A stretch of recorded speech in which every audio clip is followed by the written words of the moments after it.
let's get spooky, boo.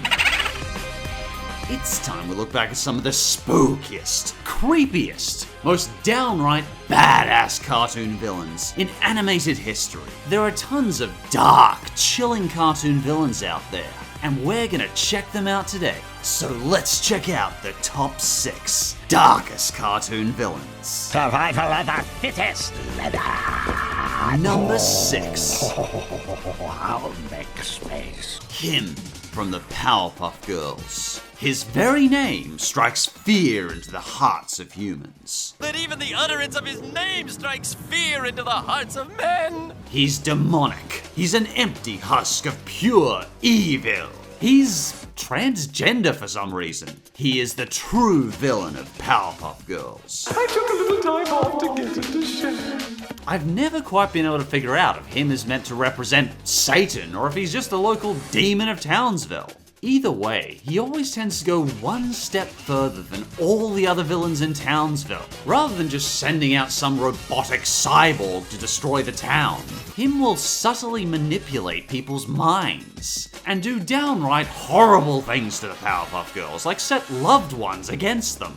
Personally, I think having to watch your own loved ones turn against you is among the darkest, most despicable behaviors a villain could do. And him seems to relish every moment of it. He feeds upon the negative feelings, pain, and hatred of all the people of Townsville. He's simply a downright nasty piece of work. He has interstellar telekinetic powers, he can bring back the dead. Him is super powerful, and the only villain the Powerpuff Girls show real caution for. And for number 5, Furlow from Hunchback. Just wow!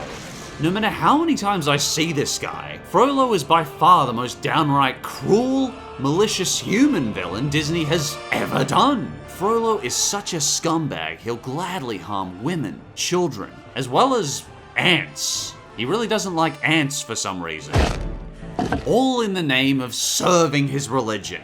What a jerk. Furlow was a disturbing gaze into the twisted, volatile Middle Ages, where a corrupt church controlled the peasants with an iron glove. Public whippings were commonplace, and the Minister of Justice could freely burn the city to the ground without a second thought. Jeebus. Well, technically the church isn't controlling the peasants in this movie, but we all know in the original book Furlow was a corrupt priest. I don't think even Disney could have gotten away with a corrupt church at the time. I suspect the 10 Disney board of directors would have been set on fire. And all of this comes from Frollo's deep, lustful desire for one gypsy.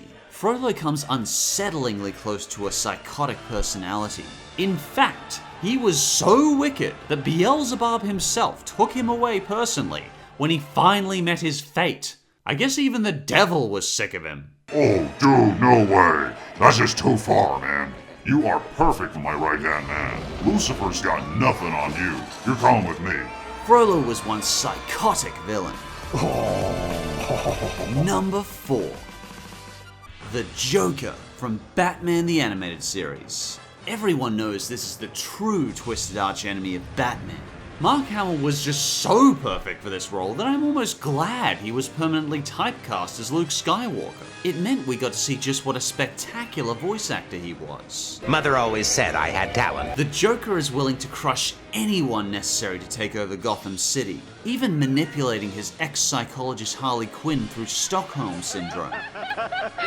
Often verbally and physically abusing Harley Quinn, all amidst her obsessive love for him. You're just in time to see the...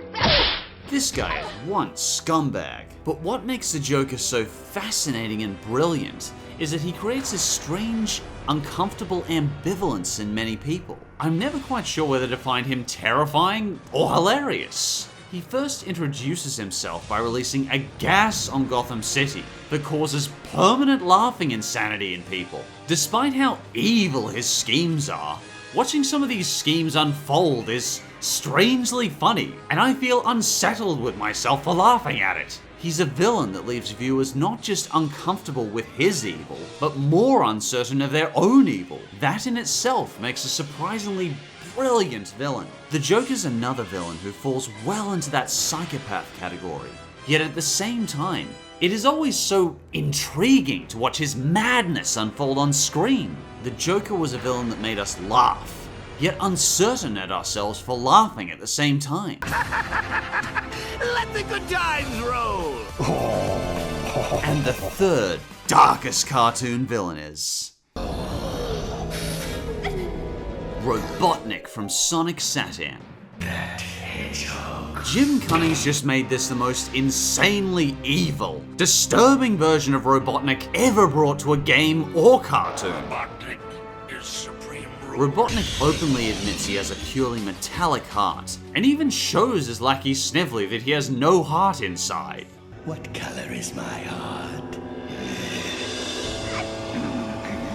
I don't see a heart, sir. Exactly. He is completely void of compassion, and gleefully turns every citizen of Mobius he can get his metallic claws onto into lifeless, robotic slaves. Sonic Saturn doesn't really feel like good versus evil. It feels more like evil has won and is just doing a victory parade while good tries to annoy it. The freedom fighters are desperately hiding away, planning out whatever stealth operations they can manage to momentarily cut Robotnik's power supply. And that's part of what makes Robotnik so scary here. It feels like he has control of everything. He's created a utopia, but this utopia is a false one that is horrifyingly wrong in every aspect imaginable. The people have no will, technology is perfect, but everything is lifeless. Technically, this could actually be called a subtle metaphor for anti-industrialism, but I prefer to just see him as the most badass Robotnik ever shown in a Sonic cartoon or game. And the second darkest cartoon villain is Chernobyl from Fantasia. Well, what can you really say about this guy? When it comes to dark villains, it's kinda hard to beat Satan himself. This is simply the most chilling imagery Disney has ever shown us, and at this rate ever will show us. We watch the old Lord of Darkness here raise his infernal followers and manipulate them to his will, only to gleefully destroy them afterwards. He'll cheerfully throw his lackeys into a fire of eternal hell, or turn something beautiful into something repulsive just for kicks and giggles, and then smile at how wonderful this is. I guess that's the kind of thing the Lord of Darkness gets kicks from. The Ave Maria might shoo off the Lord of Evil at the end, but he still leaves a very eerie feeling in the air. We rarely see him, but Chernobyl gave us 10 concentrated minutes of pure darkness. Can truly nothing defeat the gargantuan, omnipotent Lord of Evil? Well, apparently Sora, Donald, and Goofy can with a giant key, but, well, he was still creepy. I guess his weakness is keys. And most terrifying of all, we get to see well-endowed ladies. Screw all the death and mayhem we're seeing. Those ladies have knockers. I know, it's ridiculous. I can show you guys death and mayhem, but I can't show you nipples. God forbid a child know ladies have nipples. I personally always imagine Chernobyl having this little inner monologue as he's dealing with the morning lights. Ooh, that was fun. Now for round 2. Oh! Well, that was annoying. Well, anyway, back to business. That is really annoying. It's all alive and filled with human warmth. Screw this. Back into the hole, boys.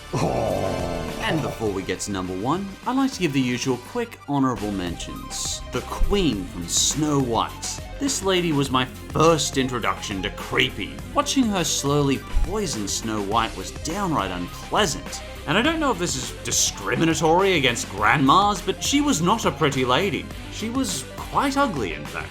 Bill Cipher from Gravity Falls. Bill was a villain who liked to misdirect us with childish pranks, but underneath those pranks was something creepy to the core. And by the time we reached Weirdmageddon, he was no longer hiding the fact he was the king of madness. If Chernobog's the king of darkness, Bill Cipher's the king of madness. Welcome one and all to Weirdmageddon!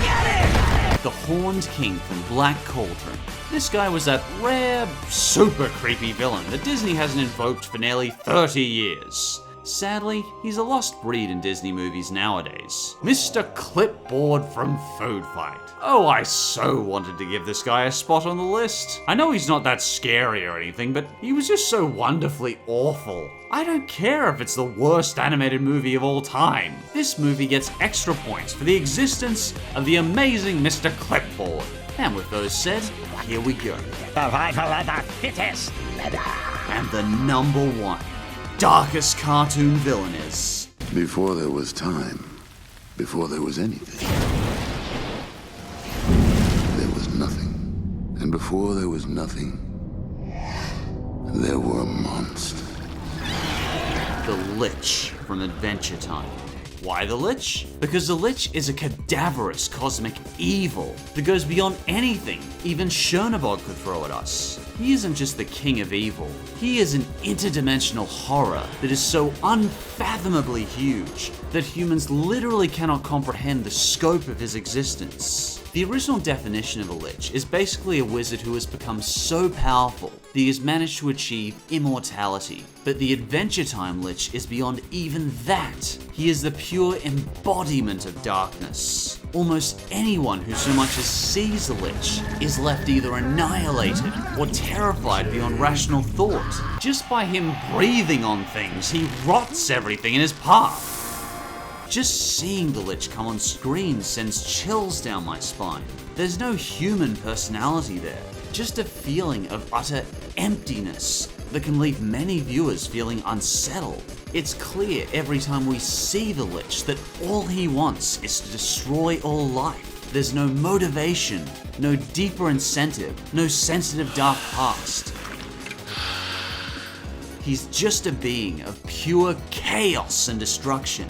He is the ultimate venomous viper of all cartoon villains. I hope that somehow, someday, Finn and Jake finally put a stop to him. But until then, I consider him the number one darkest cartoon villain. We will sail to 1 billion worlds.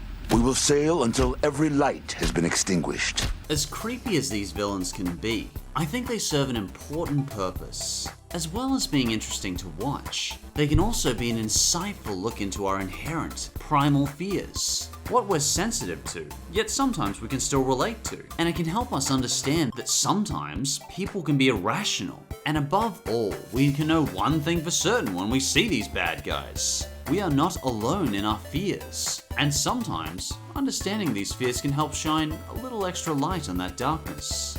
It'll be okay, dude.